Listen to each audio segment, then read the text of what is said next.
It's very interesting. I think this is a compelling and layered narrative that connects Baroness Owen. She's the lady who Boris Johnson appointed, the controversial elevation to the House of Lords, with interesting legislative initiatives addressing a pressing modern issue of deep fake pornography. In fact, I think the whole issue of deep faking is interesting. I don't think it's something that can be curtailed by legislation. I think it's something that needs to be embraced with education. The story intertwines questions of her merit with the substantive importance of her work, offering a rich ground for exploration. Her meteoric rise to the Lords at the age of 30, tied to Boris Johnson's honours list, drew criticism because of her perceived inexperience. And this raises broader questions about the meritocratic principles in political appointments and patronage, and her rapid career progression from intern to special advisor to lady contrasts starkly with the traditional route to the Lords, challenging norms, fueling scrutiny, and raising questions about appropriateness and so on. Owen's private members bill seeks to criminalise the creation and social acceptance of non-consensual deepfake pornography, a gap in existing laws that only targets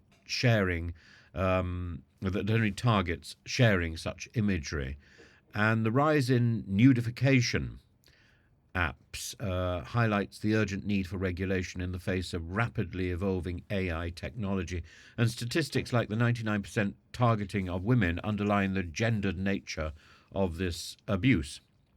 The Law Commission's earlier reluctance to classify this act as criminal because of insufficient perceived harm starkly contrasts with the real-life consequences for survivors like Jodie, and deep fake abuse undermines women's participation in public life, as noted by Baroness Foster, exacerbating existing challenges in fostering diversity and inclusion. And the link between deep fake abuse and violence against women underscores its broader harm to society, moving it far beyond the realm of sexual fantasy.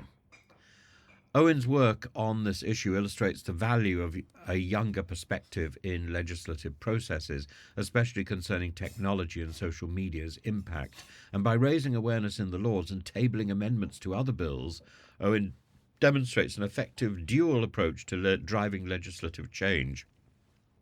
The Ministry of Justice's expressed intention to address deepfakes contrasts with its failure to support Owen's bill, reflecting a political tug-of-war over control of the legislative narrative. The delay in action perpetuates the vulnerability of survivors and highlights bureaucratic inertia in addressing emerging abuses. Baroness Owen's advocacy for deepfake legislation not only underscores the urgency of protecting individuals from technological abuse, but also reframes her role in the Lords, shifting attention from her controversial appointment to significant contributions. And the story reflects both the promise of diverse representation and the challenges of navigating entrenched systems resistant to swift adaptation. But as I've suggested, I don't think legislation alone is enough to sort out this problem. The industry is moving at such an extraordinarily fast rate that trying to putting something on this on the statute books may all be well and good, but making it bite and making it effective will be an entirely different matter. And I think dealing with deepfake, dealing with advances in technology is something that we should be dealing with in the classroom and in universities, rather because not least we need to get to grips with the ubiquity of ChatGPT and AI tools for writing, and we need to rethink our obsession with plagiarism in classrooms and with referencing and so on.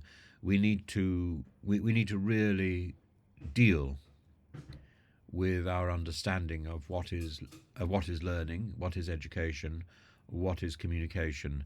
These tools are radically changing, and changing almost by, I was going to say almost by the year. It's not by the year, it's not even by the day, it's by the second.